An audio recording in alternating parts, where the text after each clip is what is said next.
You're looking at a tiny dot of neon argon gas. IBM has been working with a technology using thousands of these dots of light. The result, an ultra-thin computer display screen. But this thin screen is just the beginning. IBM research scientists are exploring new ways to use this technology. Hi. Amazing.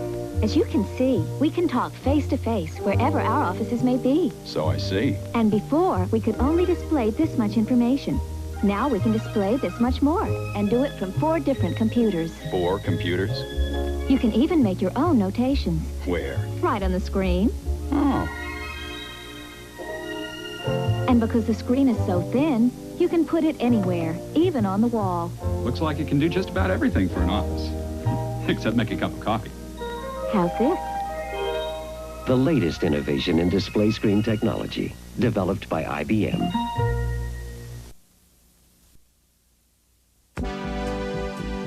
Announcing the next generation in personal computing, the IBM Personal System 2. Featuring a wide range of business solutions designed to meet your needs with unique microchannel architecture, outstanding graphics, innovative technology, an advanced operating system, and more.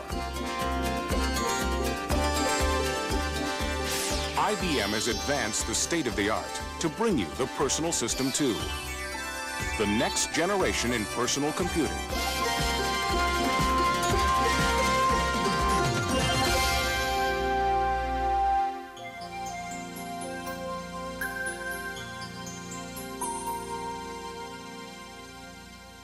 This new family of personal systems comes in a range of desktop and desk side models, matched with new analog displays, printers, and storage options. These workstations are designed to clear your desk for action and to keep business moving fast. Paul, they want to invest this much by the close of business London time. We better move fast.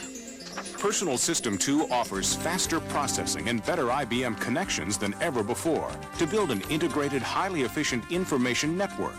Workstations link to each other or to larger systems. All models are made to work as a family with compatible displays, printers, local area networks, one standard keyboard, even the way you enter commands. IBM's consistency of design makes you feel at home whichever model you use. Got the quotes from Hong Kong yet? Here they come. Personal System 2 can run existing PC applications and can be networked with the IBM PCs you may already have.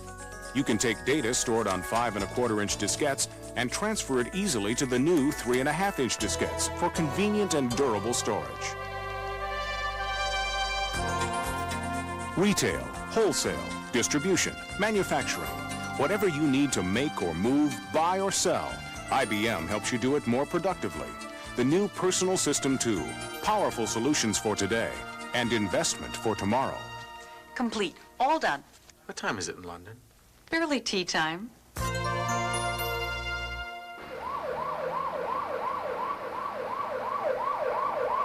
Base, we're coming in with patient Ann Hefner.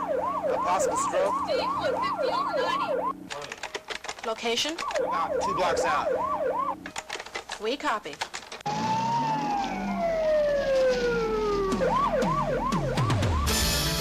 You can depend on Personal System 2 for a smooth performance, so you can make important decisions with time to spare. Each model is designed to meet rigorous standards. Advanced circuitry means fewer components, and that means improved system reliability. They'll run smoother and longer. What do we got? It's Mrs. Hefner again, doctor. Get her into neurology. Oh, and have a lab work sent up right away. Yes, doctor. Whether it's analyzing data or communicating it, the new Personal System 2 can be adapted to your information needs. When it's speed and efficiency you're after, count on IBM. The Personal System 2 is the one system no one else offers. Mr. Hefner. She's gonna be fine.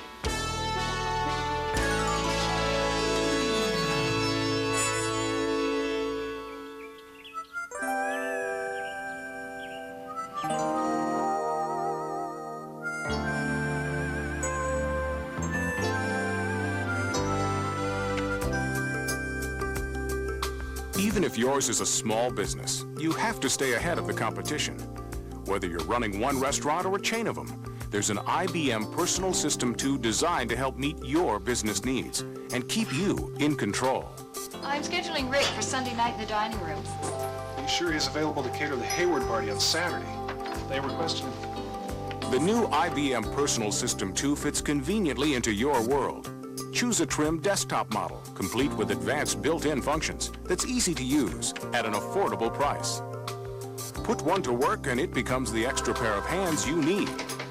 Here's today's menu. IBM's proven expertise in large systems has gone into designing the Personal System 2. New analog displays open up a world of vibrant colors and crisp, easy-to-read text. And there's an expanded line of printers to fit every desk, every need, every budget. Hi, Dad. When it's not busy doing business, the new IBM Personal System 2 can make learning fun. Homework becomes a theater of personal experience. Sharper graphics lead to new ideas. All right. Hey, Mom, look at this. At work, in the classroom, or at home, the IBM Personal System 2 will keep you growing. And growing is what small business is all about.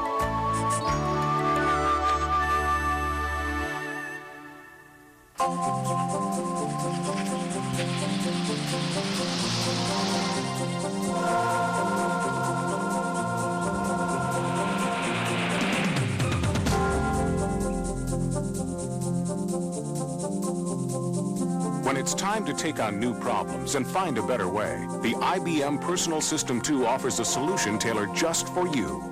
Whether it's how to boost profits, improve quality levels, or stay ahead of changing conditions. Bob, Carl's sending changes to the observatory dome. These systems offer more processing power, faster memory, and high-function graphics to run sophisticated applications. Forecasting, analyzing, graphics, networking. A single workstation can pull data from large computers at the same time it's running other applications. So you do what you want, when you want.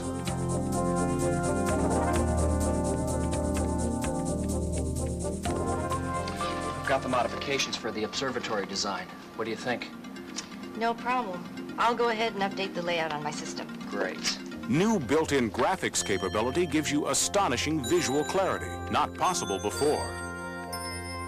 The new IBM Personal System 2 is also versatile. A single workstation can become an economical desktop publishing system. Charts, graphs, text, electronically revised and edited, just the way you want it, all ready to be printed. Thanks. With wider choice and better price performance than ever before, these new systems offer solutions tailored to your unique requirements. Personal System 2, new architecture and new technology. A solid foundation to build on. Just as we pictured it. Well, we had a little help.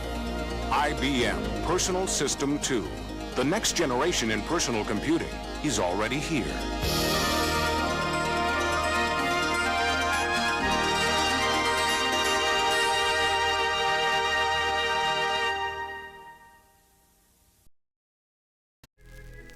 You're watching Sleepcore. Pleasant dreams.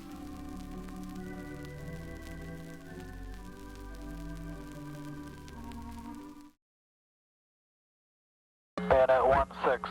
Shot. Over. Shot out. Impact. This is a flight simulator used by the military to train helicopter pilots in air-to-ground combat. Deceptively simple in its visual effects, the simulator requires a complex combination of movement and real-time response to be realistic. Although in appearance computer-generated imagery resembles certain video games, there is an important difference. Computer simulations use random factors to imitate the randomness of reality. In a sense, every computer program is a simulation, the mathematical equivalent of some sequence of events. But in their most modern forms, simulations become more and more realistic. Just as film animation achieved a remarkable level of detail in the 40s and 50s, the computer's video image is beginning to overcome its inherent flatness and is approaching a true three-dimensional appearance. By combining three-dimensionality with infinitely changing perspectives, computer imagery achieves the ultimate effect of realistic movement. In this architectural model, buildings can be viewed from almost any perspective, at ground level, from above, even through the window of a future building across the street. In this case, the computer's ability to plot and see through a building's layers has all but eliminated the need for hand-drawn blueprints. From battle games to battlegrounds, a simulation can make fantasy possible and reality fantastic. But like other technological achievements, simulated imagery is a tool that can be used to build or a tool that can be used to destroy.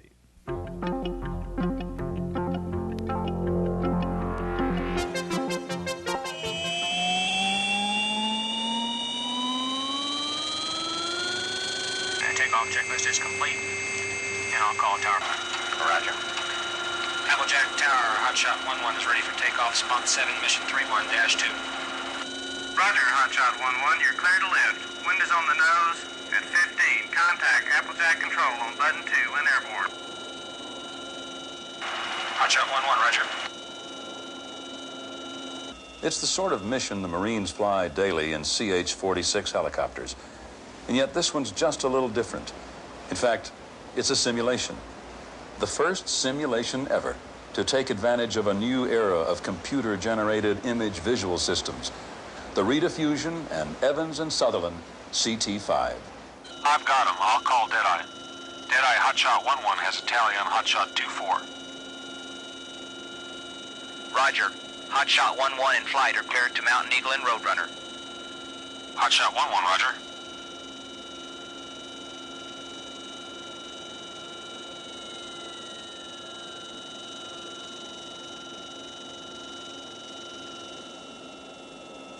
As these formation sequences show, CT-5 is the most operationally capable CGI visual ever developed.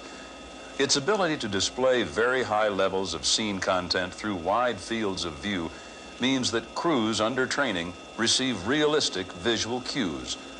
Advanced modeling techniques allow full mission tactical scenarios like these to be practiced in total safety. Hotshot 11, Hotshot 24 has Mountain Eagle in sight. Hotshot 11, roger. Outside, shipboard operations scene detail like this helps train pilots for steep mountain landing sites as well as to confined area landing sites, which Hotshot 11 is now approaching. 100 feet, looking good.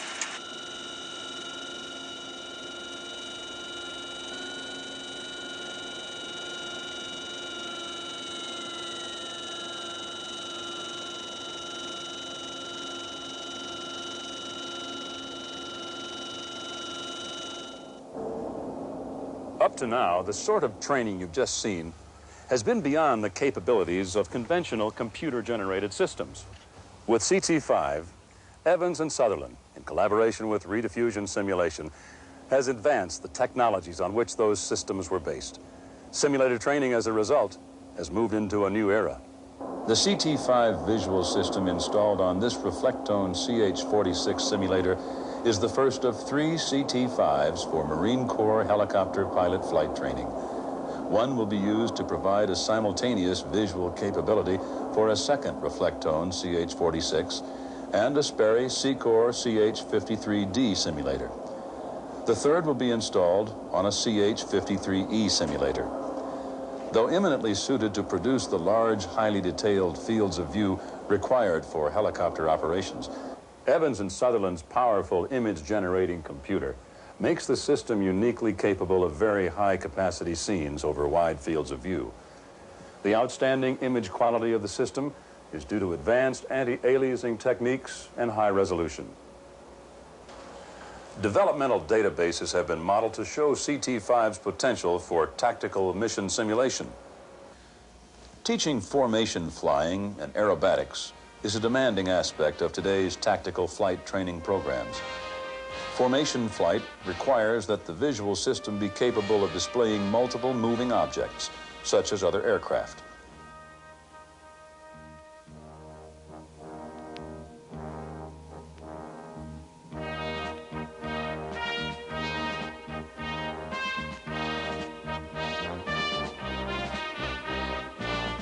A unique feature of CT5 is its ability to color blend polygons in the modeled scene. This color blending is used to portray the F-16 afterburners with a high degree of realism.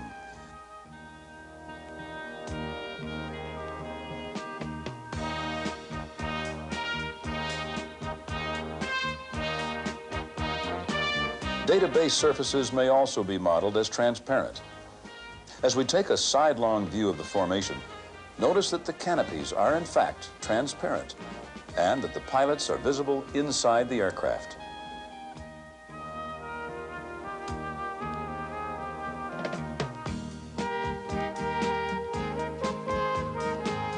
Follow a single F-16 close up as it executes an aileron roll.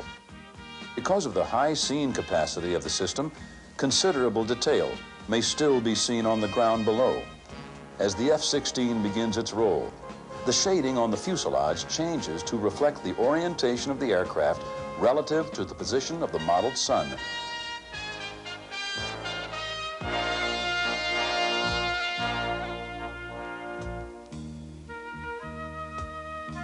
These scenarios show a Boeing 707 in a conventional takeoff and landing. Watch how CT5 is able to manage very small scene detail. The windows and control surfaces on the 707 and the expansion strips in the runway are smaller than a pixel in size, yet they behave properly while moving through the scene.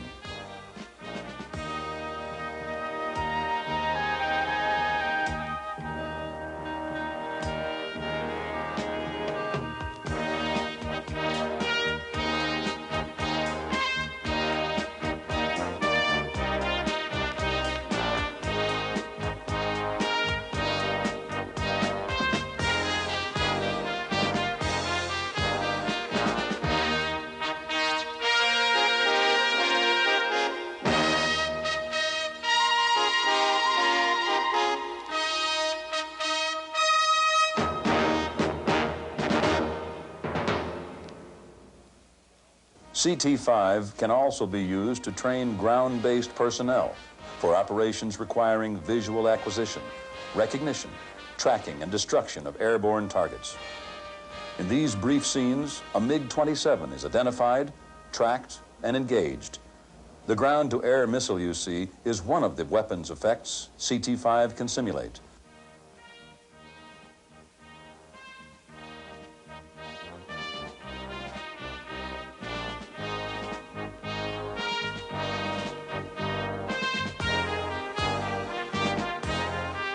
In air-to-ground engagements, the visual system's high scene capacity and ability to display multiple moving objects make realistic tactical mission simulation possible.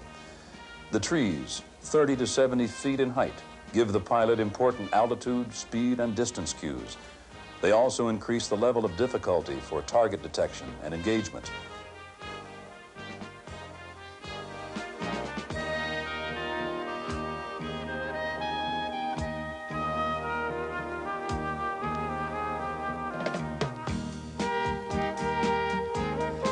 This model of a tank is highly detailed and interesting.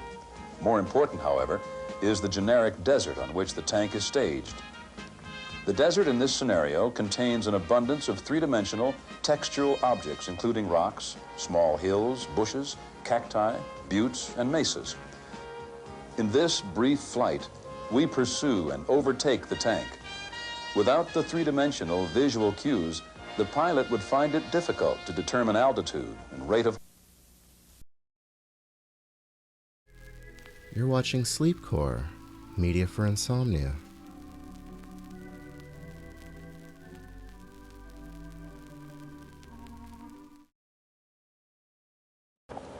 IBM has introduced a more powerful version of its RTPC workstation, which, compared with its predecessor, offers more than double the processing speed, up to 8 times the floating point performance, 4 times the RAM capacity, and 4 times faster disk-to-memory transfer rates. In this demonstration, identical benchmark programs are running on the older Model 25 RTPC on the left and the newer Model 125 RTPC on the right. Both systems are configured with 4 megabytes of memory, optional floating point processors, and 14-inch color displays. The upgraded IBM RT-PC is based on a new 32-bit RISC-type CPU developed by IBM using 1-micron CMOS technology. This chip runs at 10 megahertz and delivers 4.5 MIPS. The system's standard floating-point processor is a 20 megahertz Motorola 68881 chip, but there is also an optional floating-point processor featuring LINPACK performance of 300 kiloflops. Single unit price of the 6150 RT-PC Model 125 is $16,100. DEC showed a new low-cost monochrome workstation called the VaxStation 2 RC, selling for about $15,000, making it price competitive with the monochrome Apollo DN3000 and the Sun 3110. The VaxStation 2 RC comes with a 19-inch monitor, 3 megabytes of RAM, a 75 megabyte disk, a 95 megabyte streaming tape, mouse, keyboard, Ethernet, and VMS Ultrix software. DEC also showed new configurations of its VaxStation 2 GPX that refined its color offerings to more precisely fit specific application requirements. The 8-plane model shown here sells for about $40,000, with 5 megabytes of RAM and similar peripherals. It features the X-Window user interface developed by MIT, which allows networking between windows, even to the point of different applications running under different operating systems within separate windows on the same screen. Apollo Computer helped pioneer scientific workstations and remains one of the world's leading vendors.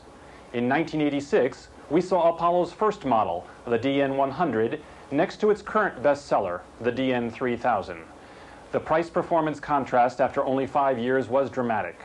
When it was first introduced in 1981, the monochrome DN100 sold for about $35,000 and was rated at 0.3 MIPS. In 1986, the monochrome DN3000 sold for under $15,000 and was rated at 1.2 MIPS, 4 times the performance for less than half the price. Silicon Graphics introduced the Iris 4D60 Super Workstation in 1987, significantly raising the performance of the top of its product line while maintaining software and database compatibility with its older Iris 3030 and 3100 series of Unix workstations. The rapid growth of Silicon Graphics since its founding in 1981 is due in part to its pioneering use of custom VLSI for graphics processing. But energetic marketing and attention to the customer have also played an important role. The Iris 4D60 uses the new R2000 32-bit RISC processor from MIPS Computer as a CPU.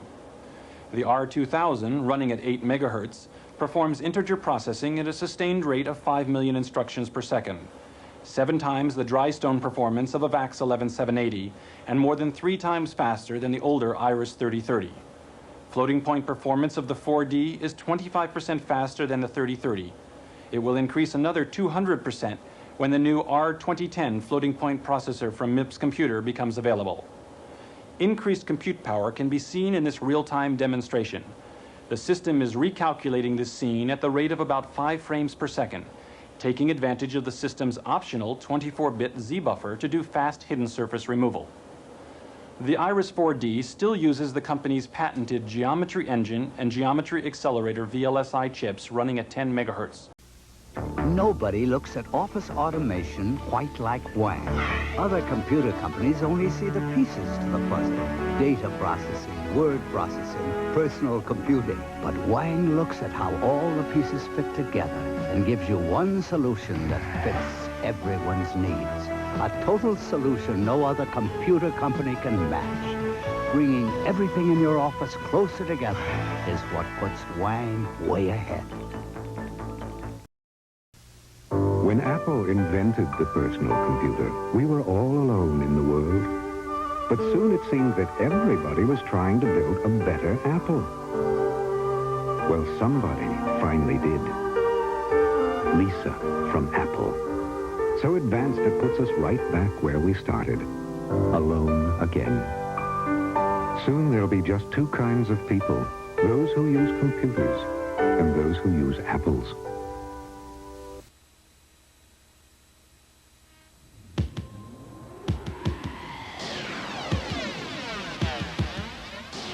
The cluttered desk, index cards, file folders, the in-out basket, the calculator. These are the tools of the office professionals past. Since the dawn of the computer age, better machines have always meant bigger and more powerful. But the software could not accommodate the needs of office professionals who are responsible for the look, shape, and feel of tomorrow, the decision makers. Until now, they have only been visitors to the information age. Today, there is a personal office system that presents the familiar environment of their desktop and combines it with the simple, natural ways in which professionals do their work. Presenting Lisa, a 16-bit dual-disk drive personal office system from Apple Computer. Lisa, integrated software with the common user interface. Lisa, the next revolution in computing. The breakthrough of the Lisa program is the software technology. The use of graphics to emulate the way an individual works in an office environment, and a software architecture that allows us to integrate the typical functions of a personal computer. Word processing, modeling, business graphics, database management, and datacom. Lisa began as the dream of key Apple executives, Steve Jobs, Mike Markkula, and John Couch. Then Apple had to build it. If you sort of dig beneath the surface, one of the real successes of the Lisa program was creating an environment where all these crazy people that could really be very, very successful. And I guess that's one of the things that Apple's done best. Engineer Rich Page pushed for the first critical decision, the selection of the 16-bit MC68000 as the CPU. Along with the 68000, one of the things that you have is a larger address capability. So you're not limited to a smaller amount of memory. Lisa typically would have upwards of 0.5 megabyte of memory. It was really the only chip that had a sufficient address space that we could write programs of this size and have an architecture that would last us over a period of at least a decade, which we felt was very important. The power of the MC68000 permitted another breakthrough, the common user interface. On Lisa, we make each of the programs have a similar user interface so that what you've learned from using one program carries over and you feel naturally how to use the next. A key element in the common user interface is the mouse, an ingenious cursor positioning device that makes using the system as easy as point and press. In the design of Lisa, we chose to use graphical menu items instead of word commands that you type in because it's a lot easier to learn. Instead of remembering a whole long list of commands and remembering how to spell each correctly and all of those things, we just present a picture, a menu of options, and to choose one, you just point at it with a mouse, and it's real easy to learn. Take, for example, the graphics editor. My 10-year-old niece walked up to my machine and started playing with it, and in 5 minutes, she knew how to use the graphics editor, and she stored off her picture and printed it out. That's what's so beautiful about Lisa, is anybody can use it. Lisa is the only personal office system to offer word processing, electronic spreadsheet capabilities, business graphics, list management, complex scheduling, and graphics editing in one integrated software package. The bitmap display feature permits the user to choose a multitude of typefaces and fonts, and to draw virtually any composition imaginable. An interactive tutorial program, Apple Guide, introduces the basic concepts necessary to use Lisa. Because Lisa is such a revolutionary design concept, Apple built a special sneak room to preview Lisa to corporate executives. The reaction of the executives? An individual from one of the larger corporations, after having viewed Lisa, commented to me, "You know, there's only been 2 revolutions in the computer industry, the transistor, the invention of the integrated circuit, and I think I just saw the 3rd. The design and construction of Lisa took more than 200 man-years of development, testing, and debugging. Hundreds of thousands of hours were dedicated to creating an office system that would incorporate the simplest and most natural interface ever developed. More than 30 million Americans and millions more abroad work in offices. Executives and managers in the accounting, marketing, financial, engineering, and planning professions are the prime targets of the Lisa marketing push. IBM, Xerox, and others appear to be formidable competitors, but none can match Lisa's innovative, versatile, and low-cost features. The Office is the computer market of the future. Like the personal computer market of 1977, the Office represents an extremely large and untapped market. Lisa is years ahead, setting the standards for the future of Office software technology. Lisa will be the flagship of the Apple product line. The Apple II serves the needs of those who need a small home unit for work or personal use. The Apple III serves the small business marketplace. Lisa will address the needs of the knowledge workers, the corporate executives, and professional personnel. You can describe Lisa verbally till you're blue in the face, and you won't have nearly the impact of letting somebody sit down and play with it. Once somebody sits down and plays with a Lisa, they're hooked. Lisa is by far and away the most ambitious technical undertaking that Apple's ever attempted, and it really is the most massive investment of dollars and human resources and really risk since we did the Apple II. With the Apple II, we had all of $1,300 to lose. So I think what we've done is, again, really put all our chips back on the table and said we're willing to bank the company on this, on what we believe is the future direction of personal computing. I think it's fair to say that everyone working on the Lisa program and everyone outside of the program that's seen the product wants one, at least one. Lisa, Apple's demonstration of its leadership in bringing technology to the knowledge worker. Lisa, the personal office system of tomorrow, here from Apple today.